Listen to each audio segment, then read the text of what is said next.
ओम शांति। आज का रात्रि क्लास है 28 जुलाई 1968।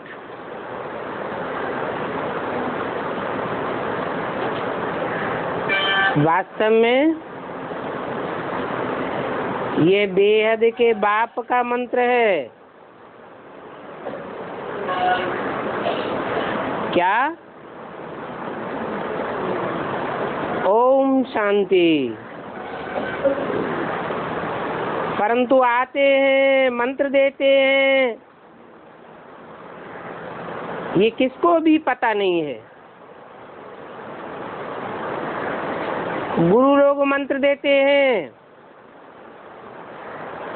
कहेंगे सुनाने के लिए मना है।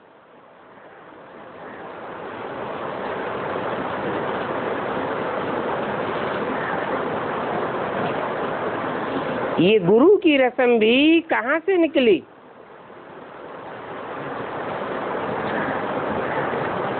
वास्तव में भक्ति मार्ग में जो भी रस्म रिवाज निकलती है वो इस समय की है। ये बाप भी है, शिक्षक भी है और गुरु भी है।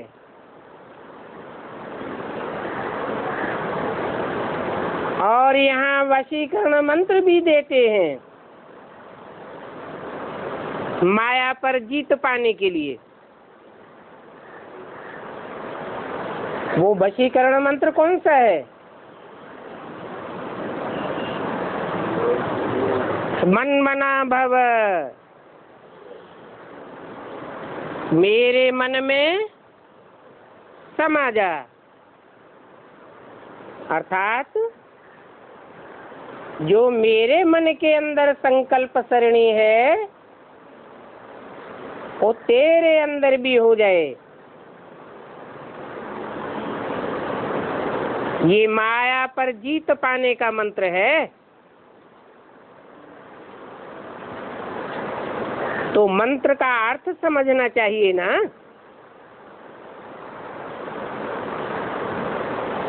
वो लोग मंत्र देते हैं, अर्थ कुछ भी नहीं, और बाप आकर वशीकरण मंत्र देते हैं जिससे हम 5 विकारों पर जीत पा लेते हैं।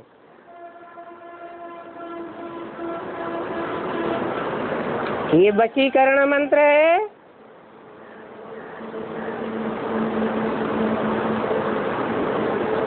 मन को कंट्रोल करने का।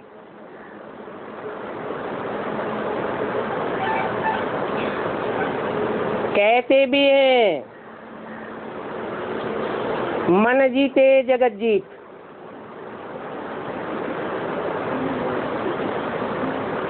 ये रावण पर जीत पाने का मंत्र है। मन चलायमान होता है ना।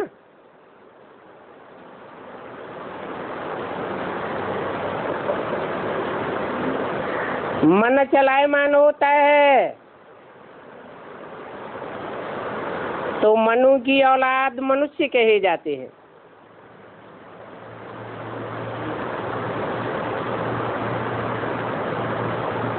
मन को कंट्रोल कर लेते हैं, जीत लेते हैं, अर्थात माया पर जीत पा लेते हैं।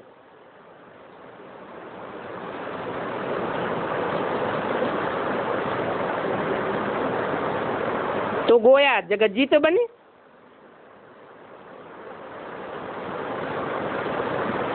अभी बाप कहते हैं माम एकम याद करो।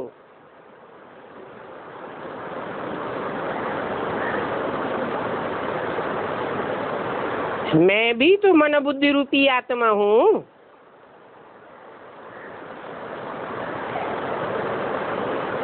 मुझे एक को याद करेंगे तो एक के संकल्पों में समा जाएंगे।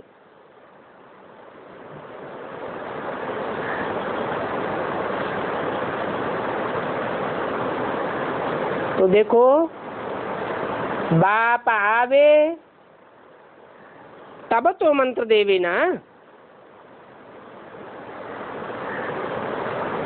ये बाप भी है, टीचर भी है, सदगुरु भी है, और ये तीनों एक ही है। माना पर्सनालिटी एक ही है। प्रदर्शनी में भी समझाते हैं कि हमारा बाप टीचर है, सदगुरु वो एक ही है।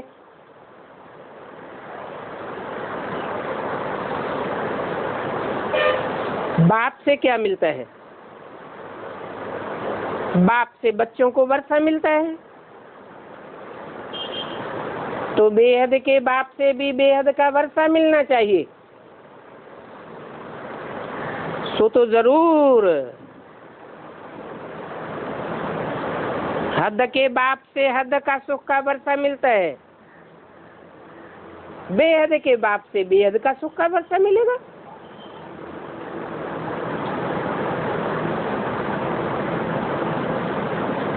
टीचर बनकर के 84 का चक्र समझाते हैं, और गुरु है तो योग सिखलाते हैं। कहते हैं एक सदगुरु को याद करो तो बेड़ा पार हो जाएगा।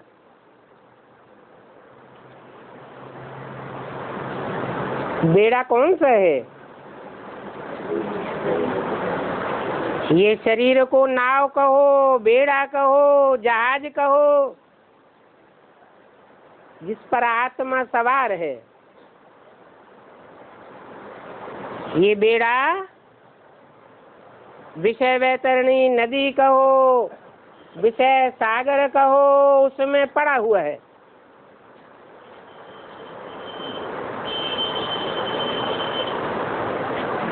एक बाप को याद करेंगे तो बेड़ा पार हो जाएगा। विषय सागर से क्षीर सागर में चले जाएंगे।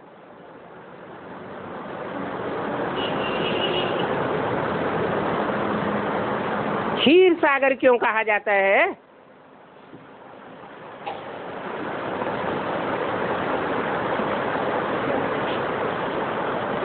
क्षीर दूध को कहा जाता है, जिसमें चावल और मिठास मिक्स होने से खीर कही जाती है। तीनों ही मिलकर के एक हो जाते हैं।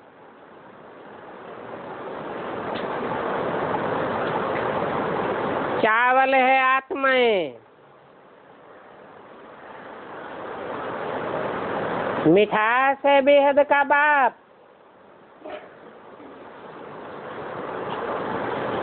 मीठे से मीठा है ना, और उसका ज्ञान जल है।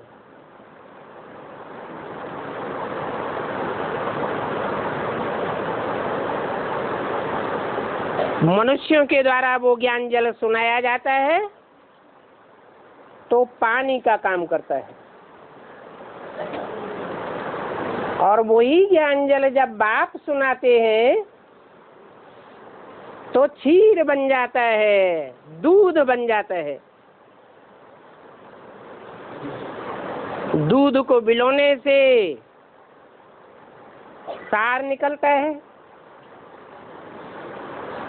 पानी को बिलोने से तो कुछ भी नहीं निकलता।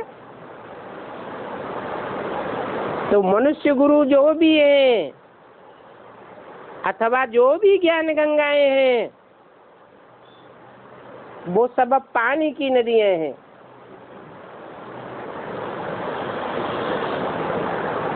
सुनी सुनाई बातें सुनाते हैं, पढ़े हुए शास्त्र ही सुनाते हैं, कोई नई बातें तो निकलती नहीं है। पुराना ज्ञान ही सुनाते रहते हैं। तो पुराना ज्ञान सुनाने से, पुरानी बातें सुनाने से पुरानी दुनिया बनती जाती है, और बाप आकर के नित नया ज्ञान सुनाते हैं, नित नई सार की बातें बताते हैं, उससे नई दुनिया बन जाती है। सार स्वरूप छोटी सी दुनिया तैयार होती है।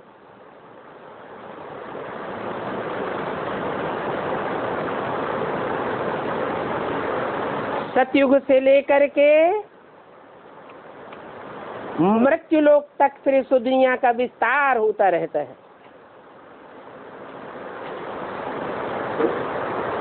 अभी बच्चे मृत्यु लोक से अमर लोक में जाने वाले हैं। बच्चों को ये पता नहीं है कि ये पुरुषोत्तम संगम युग कैसे है, क्योंकि पुरुषों में जो नंबरवार उत्तम आत्माएं हैं, उनकी अभी तक प्रत्यक्षता नहीं हुई है। तो घड़ी घड़ी भूल जाते हैं कि ये पुरुषोत्तम संगम युग है।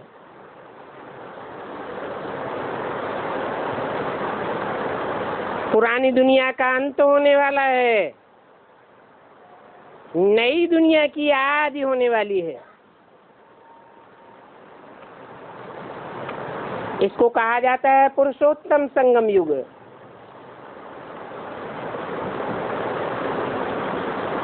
और इस युग में ये बाप का महामंत्र लेना, वशीकरण मंत्र लेना 1 सेकंड का काम है। मंत्र लेने में देरी नहीं लगती है। निश्चय किया, बाप आया हुआ है और मंत्र मिला। मंत्र लेते हैं और बाप फिर सेकंड में जीवन मुक्ति का वर्षा दे देते हैं। इसलिए कहते हैं कि सभी को 2 बाप का राज समझो। एक है हद का बाप, एक जन्म का सुख देने वाला, शारीरिक बाप, शरीर का वर्षा देते हैं। और एक है बेहद का बाप, आत्माओं का बाप, जो आत्मा के जन्म जन्मांतर के सुख का वर्षा देते हैं।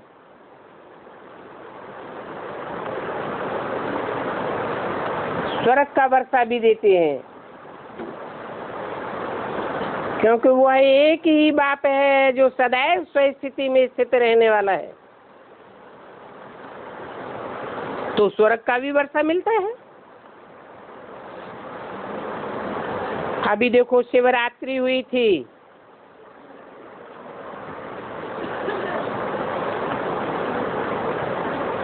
जरूर अंधकार की रात्रि में आकर के भारत को सतयुग का सवेरा बनाया था, भारत को स्वर्ग बना करके गया था।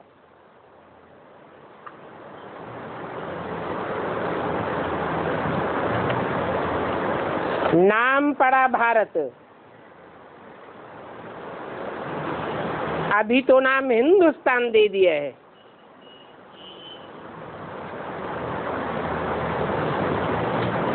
नहीं तो असली नाम भारत है। भा अर्थात रोशनी, रत अर्थात लगा रहने वाला, अर्थात ज्ञान की रोशनी में लगा रहने वाला, मनन चिंतन मंथन में लगा रहने वाला। इसलिए उसका नाम पड़ा भारत।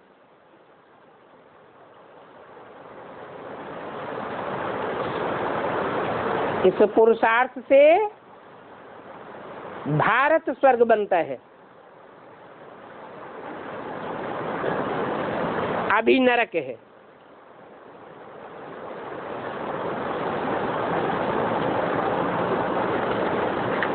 क्यों नरक है?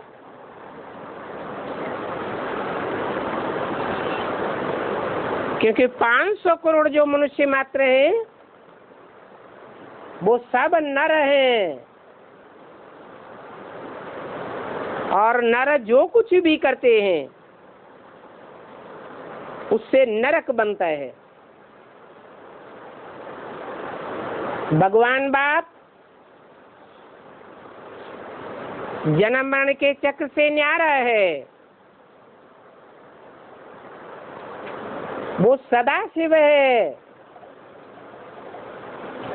सदैव ही रोशनी रोशनी है।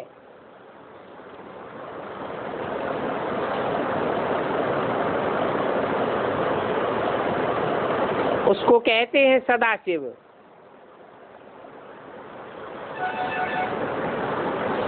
चौरासी के चक्र को जानने वाला है, क्योंकि जन्म मरण के चक्र में नहीं आता। इस दुनिया में जब सब आत्माएं अपने स्वरूप को भूल जाती हैं, अंधकार में आ जाती हैं, उस अंधकार की रात्रि में आकर के रोशनी ही रोशनी कर देता है। जिस मुकर्रर रथ में आता है पहले वह रोशनी से भरपूर हो जाता है, तो नाम भारत कहा जाता है।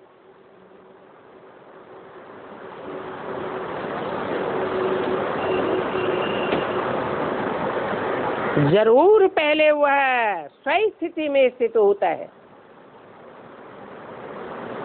जो पहले स्वयं स्थिति में स्थित होता है उसका नाम शिव के साथ जोड़ दिया जाता है। शिव शंकर भोलेनाथ कहा जाता है। जो भारत स्वर्ग था अभी नरक है, फिर जरूर नरक को स्वर्ग बनाने के लिए बाप ही आवेगा।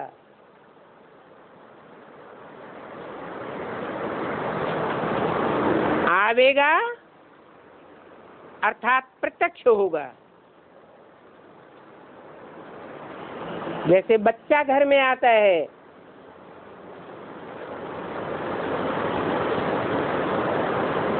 कोई भाग्यशाली सोल घर में आती है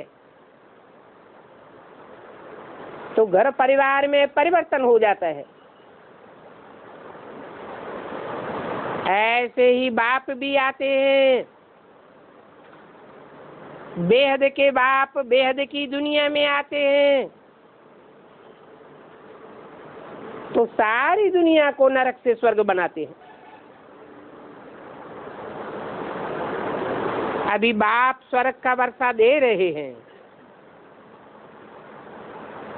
बच्चे नंबरवार ले रहे हैं।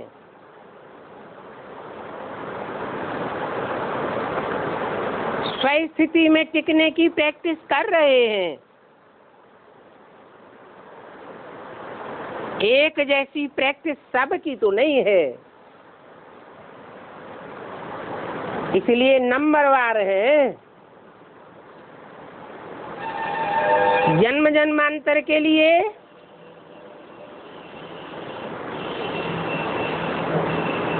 सुख की अनुभूति करने की अभी शूटिंग कर रहे हैं।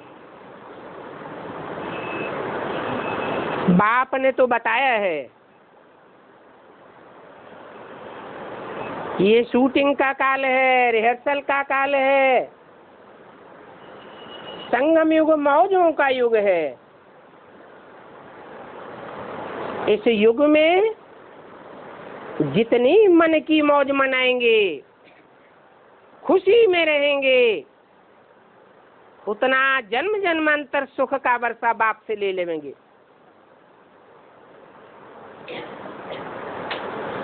बच्चे नंबरवार सुख का वर्षा ले रहे हैं।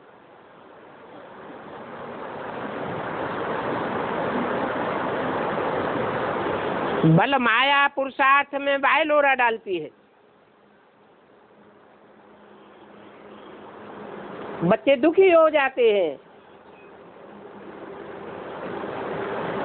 माया कहो, मायावी कहो, मायावियों के प्रभाव में आकर के अपने को दुखी कर लेते हैं, तो दुख का वर्षा मिल जाता है। फिर बाप बच्चों को याद दिलाते हैं, बच्चे मैं कल पहले भी तुम्हारे पास आया था, तुमको सुख का वर्षा दिया था, तुम स्वर्गवासी हुए थे, जन्म जन्मांतर का तुमने स्वर्ग में वर्षा पाया था।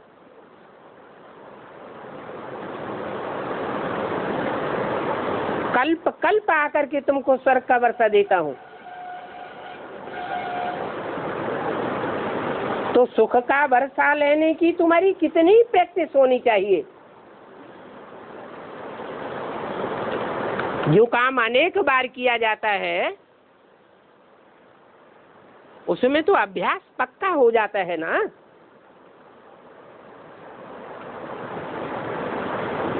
अभ्यास कच्चा क्यों हो जाता है? शिव को तो जानते हो, शिव बेहद का बाप, आत्माओं का बाप, कल्याणकारी बाप है ना, अकल्याणकारी तो नहीं है।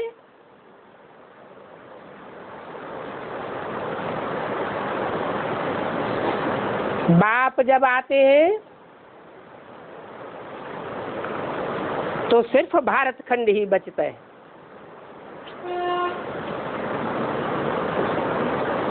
अविनाशी खंड है, अज्ञान फैलाने वाले जो और धर्म खंड हैं वो सब विनाश को पाते हैं। जब भारत था तो और कोई धर्म नहीं था, अभी तो बहुत धर्म हो गए हैं।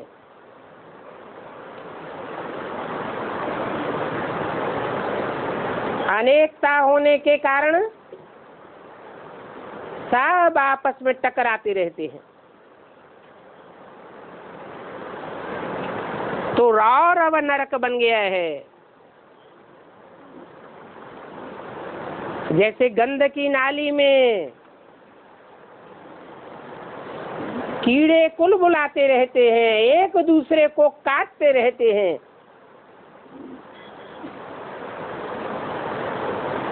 ऐसे रौर अब नरक बना पड़ा है।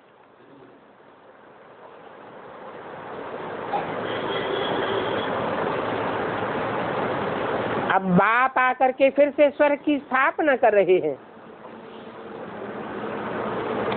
फिर से एक धर्म की स्थापना होनी है। इसके लिए आत्मा को पवित्र जरूर बनना पड़े।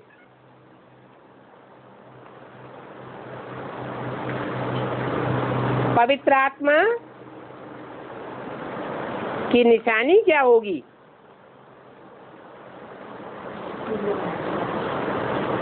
पवित्र आत्मा की निशानी होगी ऊंची ऊंची स्टेज में उड़ेगी,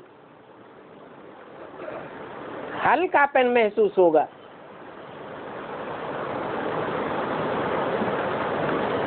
खुद भी सुखी होगी और दूसरों को भी सुखी करेगी।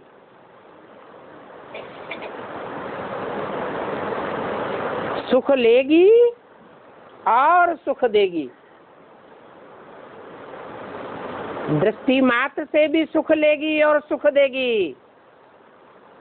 वाचा से भी सुखी होगी और सुखी करेगी, और कर्मेंद्रियों से भी सुखी रहेगी और सुखी करेगी।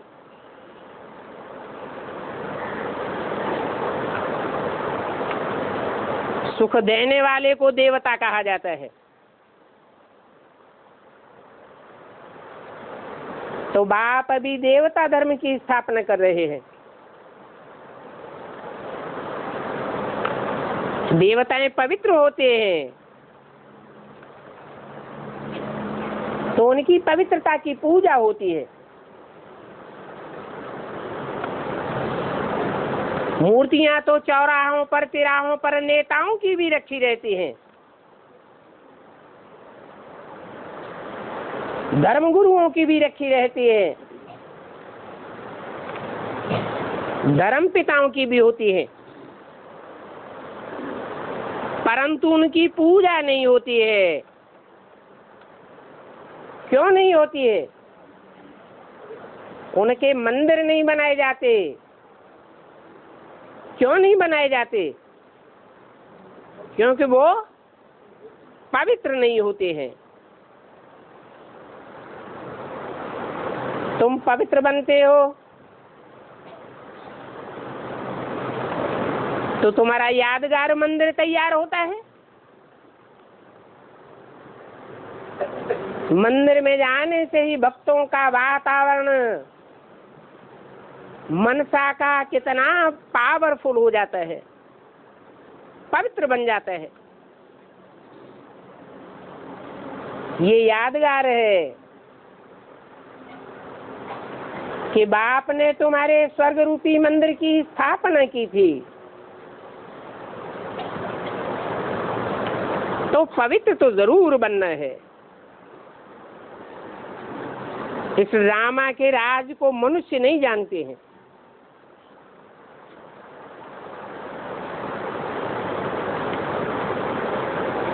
मनुष्य का ही उनको जाता है जिनका मन चलायमान रहता है।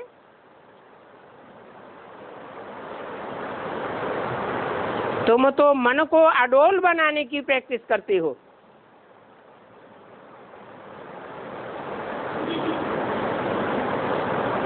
बाप में मन को स्थिर करने की प्रैक्टिस करते हो।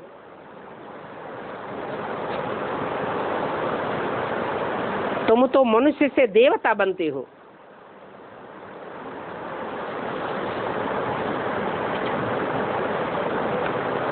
ब्रह्मा की औलाद बनते ही इसीलिए हो कि संपूर्ण ब्राह्मण बन करके देवता बने।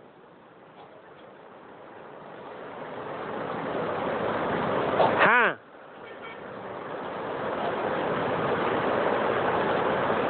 मनुष्य से देवता बनने का इम्तिहान है।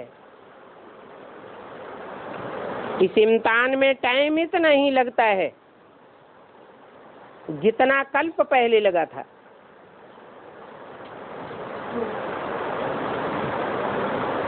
बाप को तो इस बात की फिक्र नहीं है।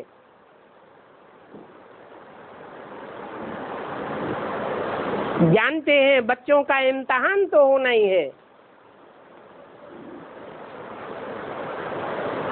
पवित्रता के इम्तिहान में नंबरवार पास होंगे।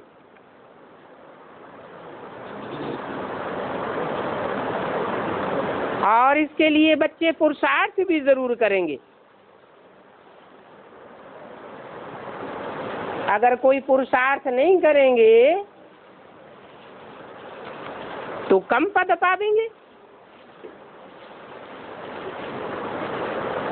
बाकी बेहद का बाप तो जरूर बच्चों को बेहद का वर्षा देंगे।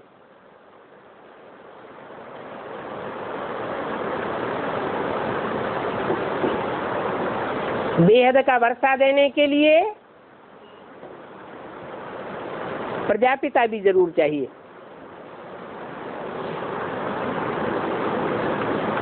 500-700 करोड़ मनुष्यों की प्रजा है। सब उस बेहद के बाप को याद करेंगे और बेहद के बाप से बेहद का वर्षा पावेंगे। तो मीडिया तो जरूर चाहिए।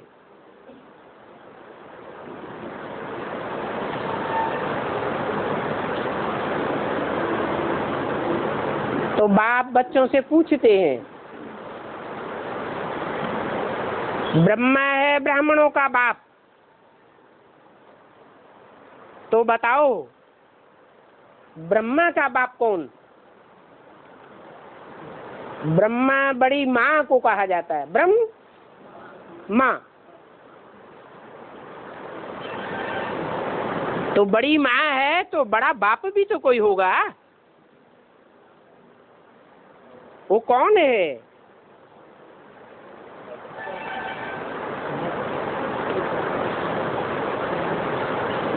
ब्रह्मा का बाप शिव को कहें या नहीं कहें? है? ब्रह्मा को साक्षात्कार हुए, उन साक्षात्कारों से उनके अंदर ज्ञान का कोई बीज पड़ा? साक्षात्कार होने मात्र से कोई बीज नहीं पड़ा। उन साक्षात्कारों की समझानी जब मिली तब ज्ञान का बीज पड़ा। साक्षात्कार तो भक्ति मार्ग में बहुत सारे भक्तों को होते रहे, वो कोई ज्ञान नहीं है। ज्ञान तो ज्ञान सागर बाप ही प्रवेश करके देते हैं, और वो मनुष्य सृष्टि के पिता में प्रवेश करके ब्रह्मा के साक्षात्कारों की सारी नॉलेज देते हैं। तो कहेंगे ब्रह्मा का बाप शिव, परंतु शिव बाप कैसे है?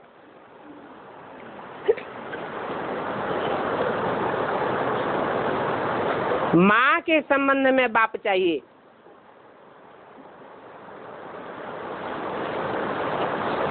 तो पहला ब्रह्मा कौन हुआ?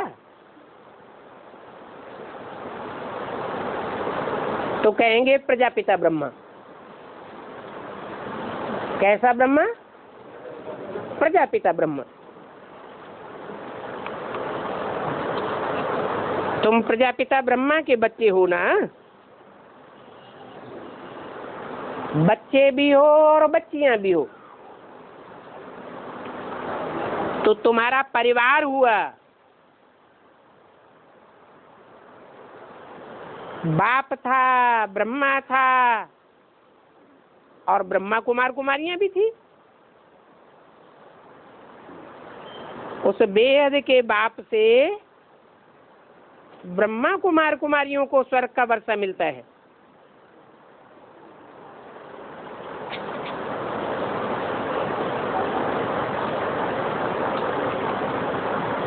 कब मिलता है? 69 में। 69 में ब्रह्मा ने शरीर छोड़ा, वर्षा तो कोई को नहीं मिला। हाँ, ब्राह्मणों के बीच में माँ प्रत्यक्ष हो गई।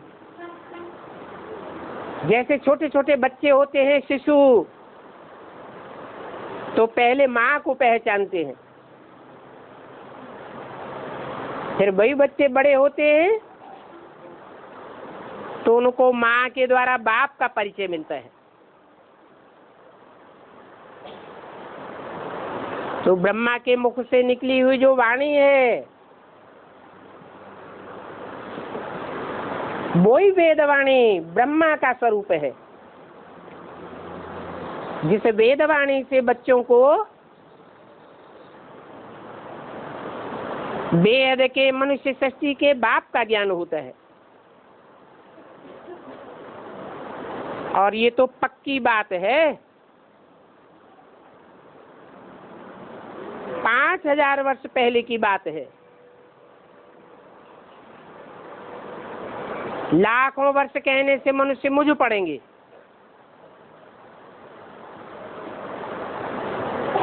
लाखों वर्ष कहना ये है अज्ञान।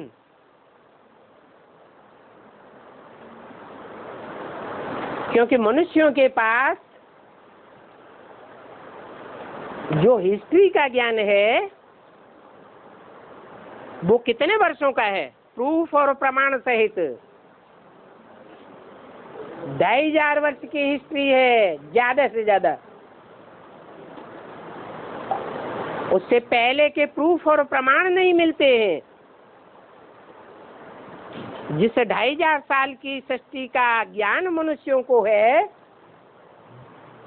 वो दुख की सृष्टि है।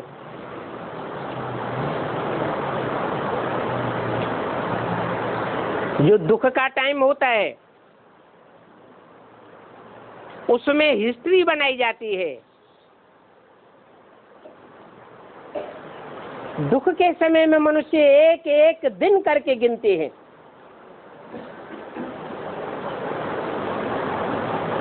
सुख में कोई टाइम की गिनती नहीं करता है।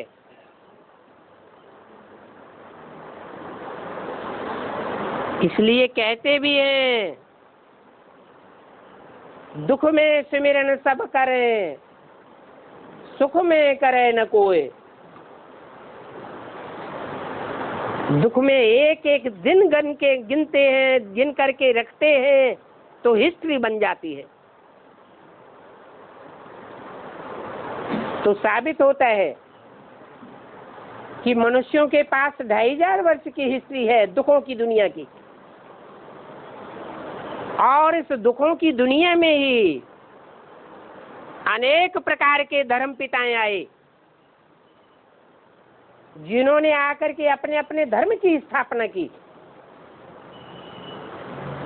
उन सब धर्म पिताओं की हिस्ट्री है।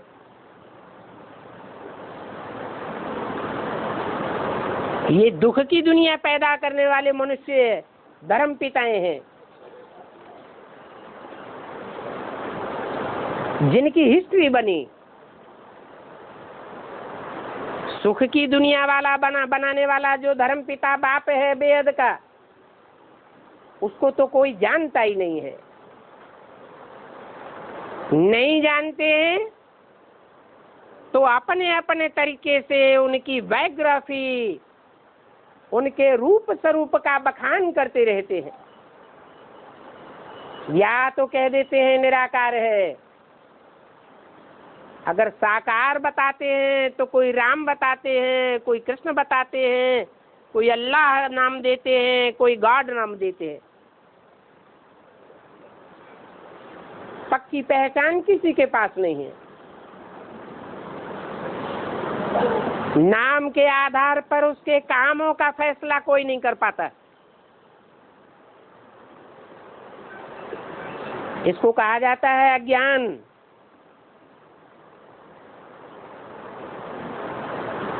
इसलिए कह देते हैं लाखों वर्ष की सृष्टि है, जबकि मनुष्य के पास सृष्टि का इतिहास 2500 वर्ष का है। वो दुख की सृष्टि का इतिहास है। इससे साबित होता है कि ये अज्ञान की रात्रि का इतिहास आधा इतिहास है। आधा सुख का इतिहास किसी के पास नहीं है। जैसे आधा दिन होता है, आधी रात होती है, ऐसे नहीं कि रात ही रात हो, दिन होता ही नहीं हो। अगर कहें नॉर्थ पोल और साउथ पोल में 6 महीने का दिन होता है, 6 महीने की रात होती है, तो भी कहेंगे।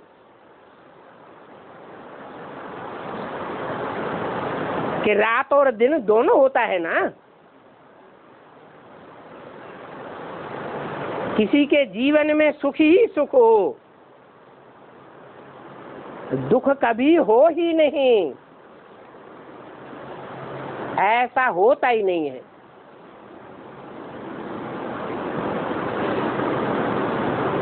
अगर कहें स्वर्ग में 2 युगों का जो आधा कल्प है वो सुख ही सुख का है, तो फिर कहना पड़ेगा 2 युगों का जो इतिहास है द्वापर कलयुग वो दुखों का है। तो सुख और उसके साथ दुख दोनों ही चाहिए, दिन भी चाहिए रात भी चाहिए।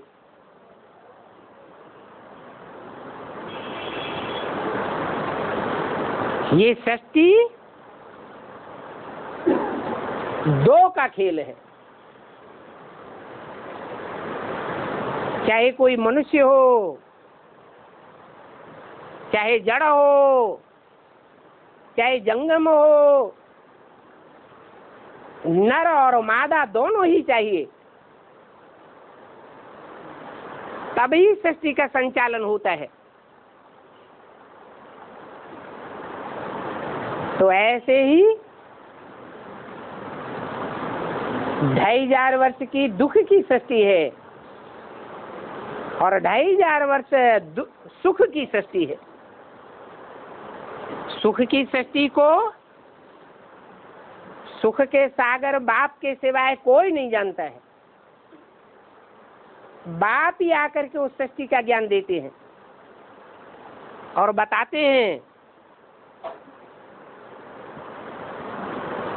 कि द्वापर कलयुग में मनुष्य मात्र अज्ञान अंधेरे में पड़ा हुआ है। द्वापर के आदि में इतना अज्ञान अंधेरा नहीं था।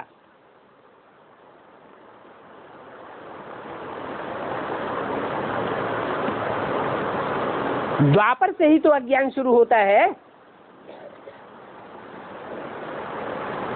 तो सतो प्रधान अज्ञान अंधेरा होगा या तमो प्रधान होगा? सतो प्रधान अज्ञान था, सतो प्रधान रात्रि थी, सतो प्रधान माया का रावण का राज्य था। 5 विकार भी सात्विक स्टेज में थे।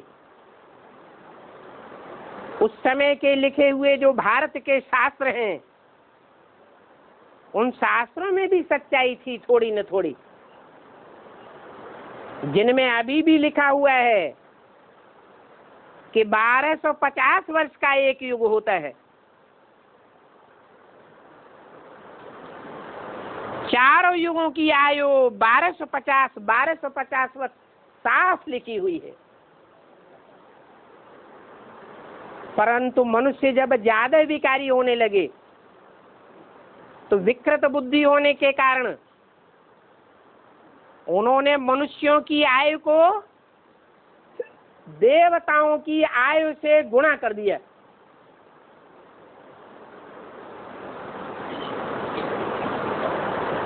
तीन 365 का गुणा करने से सारा काम बिगाड़ दिया।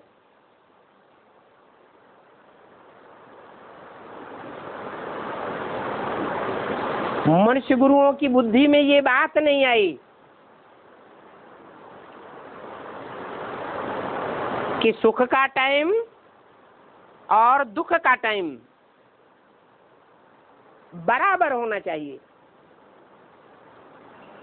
अभी बाप हमको बतलाते हैं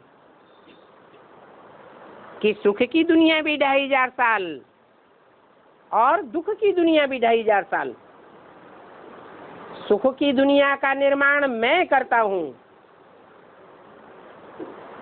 और दुख की दुनिया की रचना ये धर्म पिताएं मनुष्य गुरु करते हैं।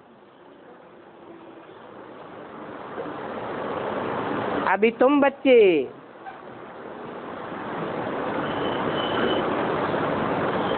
भले कितना भी संग के रंग में आते हो विधर्मियों के, तो भी संगम युग में बाप को पहचानने के कारण तुम नंबरवार अपनी अपनी सुख की सृष्टि का सृजन करते हो। नहीं तो सारी दुनिया कुंभकर्ण की नींद में सोई पड़ी है।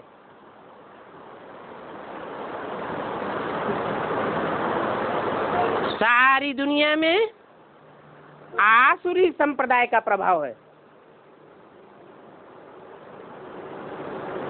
आसुरी धर्म गुरुओं का प्रभाव है। ये रावण का राज्य है बरोबर, परंतु ये किसी की भी बुद्धि में नहीं बैठता कि अभी सारी दुनिया में रावण का राज्य है।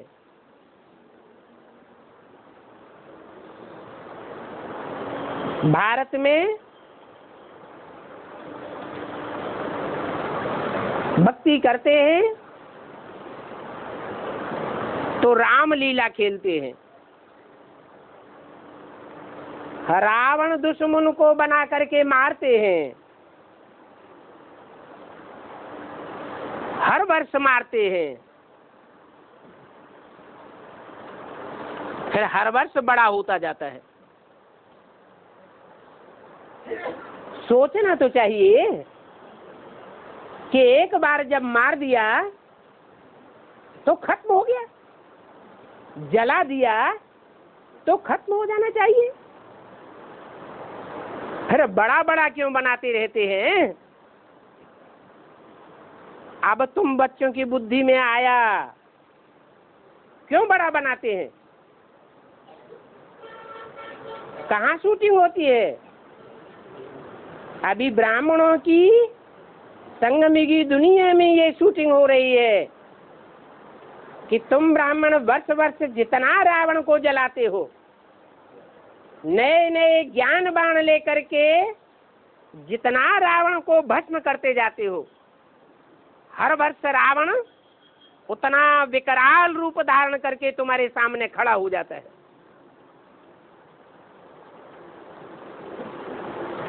तुम्हारी स्थिति को डाउन करता जाता है।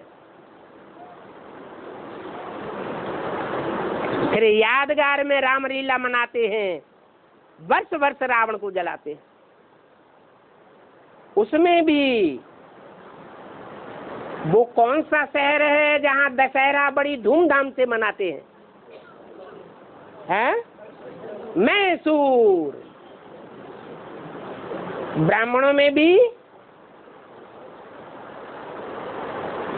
अलग अलग कुरियों के ब्राह्मण हैं, ऊंचे से ऊंचे कुरी के ब्राह्मण और नीच कुरी के ब्राह्मण भी हैं।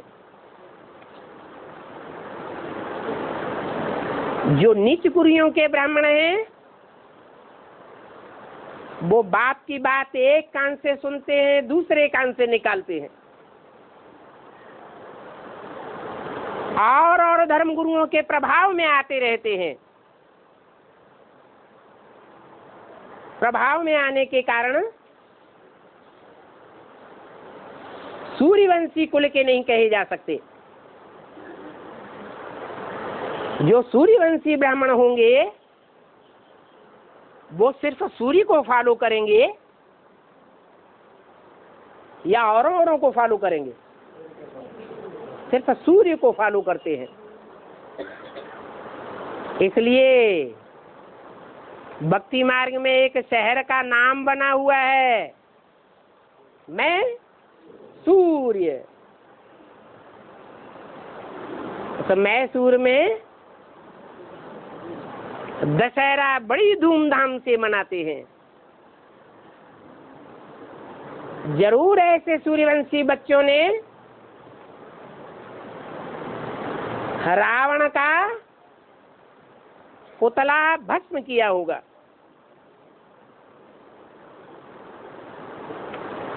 फाइनली एक बार फाइनल हो जाएगा, फिर बार बार बनाने की दरकार नहीं रहेगी। तुम जानते हो राम राज्य सतयुग त्रेता को और रावण राज्य द्वापर कलयुग को कहा जाता है।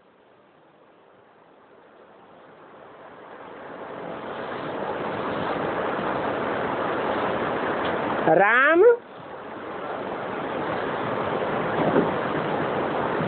त्रेता का है या सतयुग का है?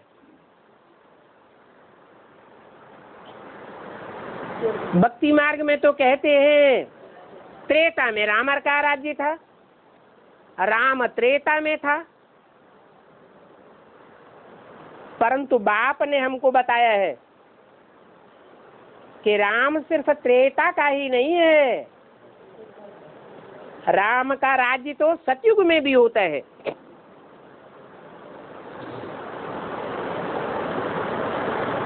तो सतयुग और त्रेता दोनों युगों में सत्य बाप का राज्य चलता है। जिस बाप को कहते हैं सत्य चित्त आनंद, अंग्रेज लोग भी कहते हैं गॉड इज ट्रुथ। सच्चाई को ही भगवान कहा जाता है, क्योंकि भगवान ही आकर के सच्चाई का ज्ञान कराते हैं। बाकी तो सारी दुनिया की बुद्धि में झूठ ही झूठ भरा पड़ा है। सत्य बात, सत्य बातें सुना करके सच्चखंड की स्थापना करते हैं। किसके द्वारा? कृष्ण वाली आत्मा के द्वारा। कृष्ण तो बच्चा है, बच्चा बुद्धि का पार्ट बजाने वाला है। राम बाप को कहा जाता है। राम वाली आत्मा के थ्रू जन्म मरण के चक्र में न आने वाला बाप शिव सच्चाई की स्थापना करते हैं और सब झूठ खंडों का विनाश हो जाता है। झूठी दुनिया बनाने वालों का विनाश हो जाता है।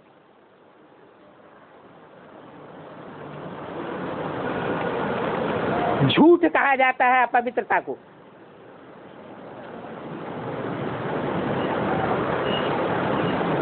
खाना रखा हुआ है, खा लिया, कुत्ते को दे दिया, तो कुत्ते ने झूठा खाया या सच्चा खाया?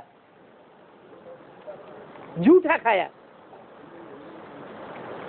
ऐसे झूठ खंड में सब झूठा खाते रहते हैं।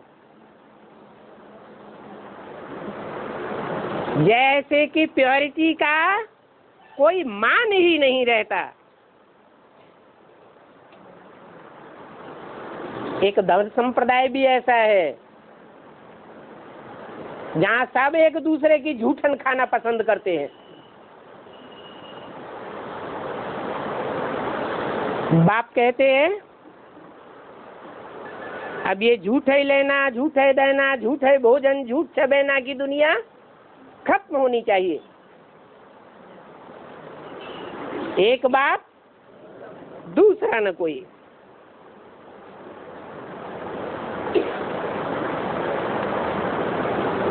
झूठ की दुनिया बढ़ते बढ़ते इतना झूठ बढ़ जाता है कि सारी दुनिया में कलह क्लेश पैदा हो जाता है। सब धर्म वाले आपस में टकराने लगते हैं। उसे झूठ खंड कहो, वैश्यालय कहो, बात एक ही है। तुम जानते हो कि राम राज्य में होता है सुख। राम की महिमा किस बात में सबसे जाती है?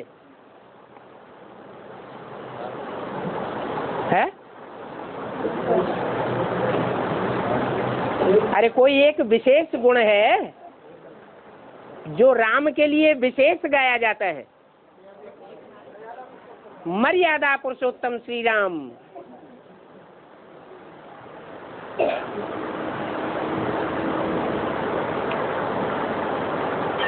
झूठ का भोग नहीं लगाते हैं।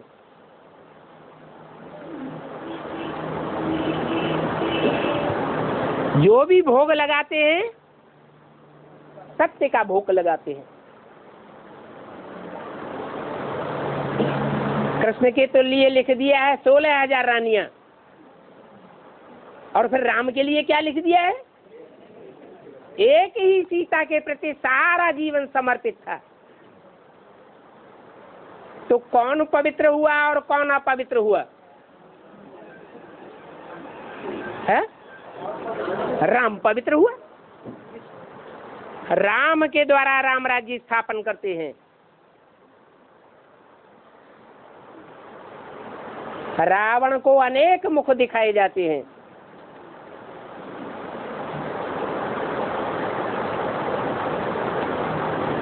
जो अनेक मुख दिखाते हैं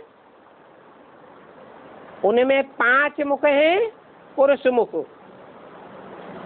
और 5 मुख हैं स्त्री मुख। पुरुष मुखों को कहा जाता है काम, क्रोध, लोभ, मोह, अहंकार के प्रैक्टिकल स्वरूप। इतनी बड़ी दुनिया में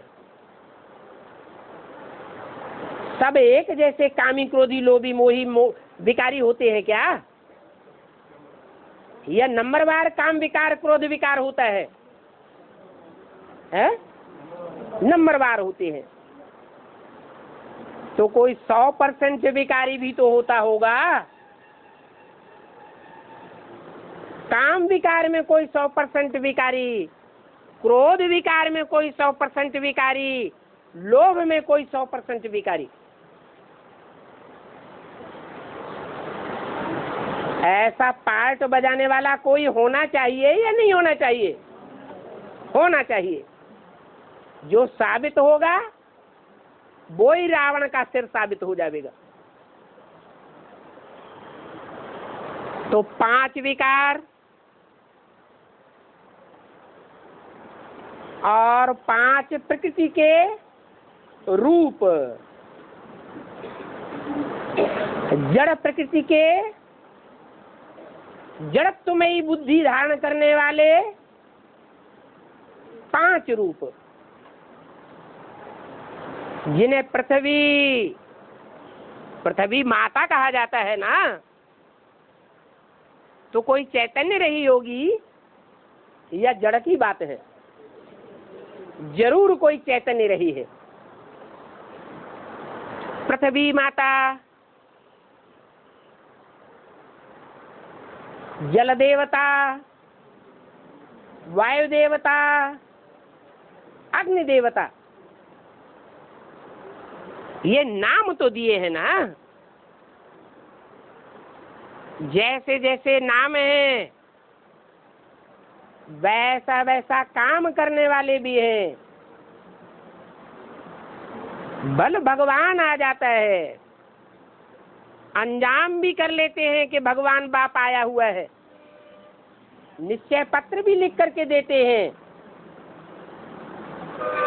परंतु जड़त्वमयी बुद्धि होने के कारण फिर मुकर जाते हैं, विकराल रूप धारण करते हैं। संगठित रूप में, माया का संगठित रूप जो विकराल रूप धारण करता है तो सारी दुनिया के विनाश का निमित्त बन जाता है। उन 5 तत्वों में मुख्य तत्व है पृथ्वी, जो बाकी चारों तत्वों को अपने में समाहित करके रखती है। जब वो पृथ्वी भूडोल लाती है, अर्थक्वेक होता है, तो दुनिया में बड़ी बड़ी बिल्डिंग्स जो मल्टी स्टोरी की बनी हुई है, बड़े बड़े शहरों में जहां दुनिया की ज्यादा से ज्यादा तादाद की आबादी बसी हुई है, वो सब ताश के पत्तों की तरह धराशायी हो जाते हैं और दुनिया का बड़ा विनाश होता है अर्थक्वेक से। तो प्रकृति, ये 5 तत्वों का संघात कितनी विनाशकारी है। जड़त्वमयी बुद्धि होने के कारण, भगवान बाप को नहीं पहचान पाने के कारण कितना अनर्थ हो जाता है। फिर हैं 5 विकार, जो दुनिया को तो तंग करते ही हैं, लेकिन हम ब्राह्मण बच्चों को भी तंग करते हैं। बाप कहते हैं इन 5 विकारों में मुख्य 2 हैं तुम्हारे बड़े से बड़े दुश्मन।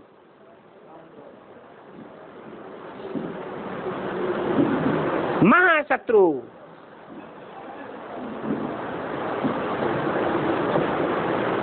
ये 5 विकार, इनका मुखिया है काम विकार।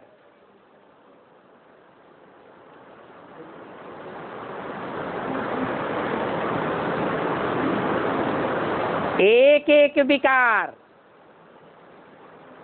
अकेला नहीं है, सन्यासी नहीं है।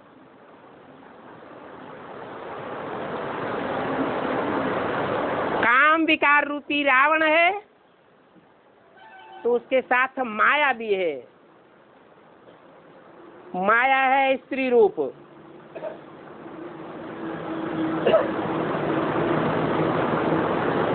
उसको भगिनी के रूप में दिखाया है शास्त्रों में, बहन के रूप में दिखाया है।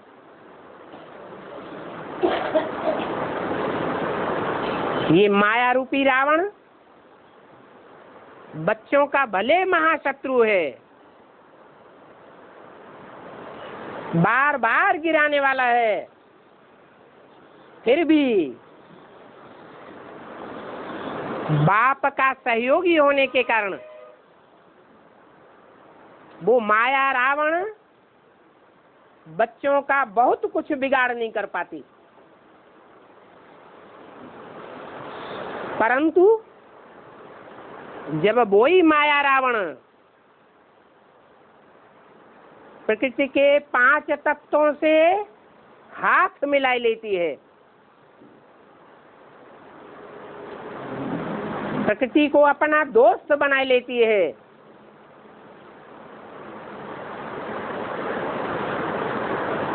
तो जो भी ब्राह्मण बच्चे हैं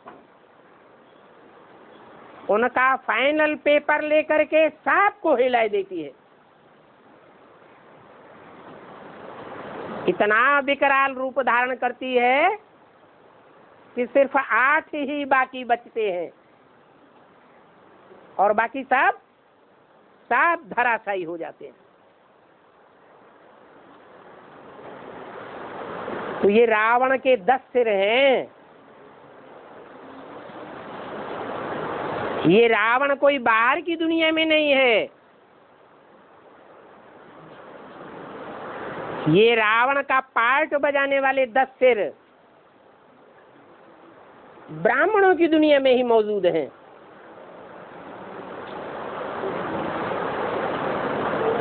खास करके सूर्यवंशी ब्राह्मणों का अपोजिशन करते हैं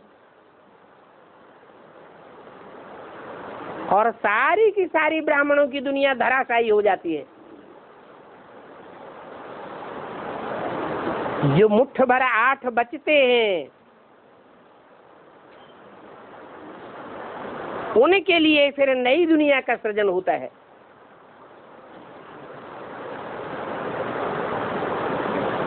उस नई दुनिया में फिर नंबरवार बच्चे बाप को पहचानने वाले नंबरवार तो है ही, वो फिर बाद में ऐड होते रहते हैं। ऐड होते होते होते होते हर धर्म से श्रेष्ठ आत्माओं का चुनाव होते होते अंत में सिर्फ 4.5 लाख निकलते हैं जो बाप को, बाप के ब्राह्मण परिवार को पूरी तरह पहचानते हैं। साकार शरीर से।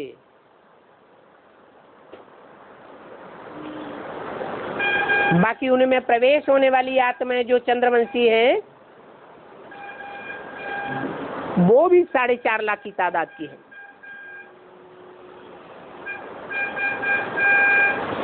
टोटल मिलकर के 9 लाख सितारे हैं जो महाविनाश के टाइम पर सारे संसार में ज्ञान की रोशनी फैलावेंगे। सारे संसार में चमकेंगे। वो आसमान के सितारे हैं, जड़ सितारे, और ये भगवान के बच्चे हैं, धरती के चैतन्य सितारे, जो अभी कुछ ही वर्षों में सारे संसार में प्रत्यक्ष होने वाले हैं।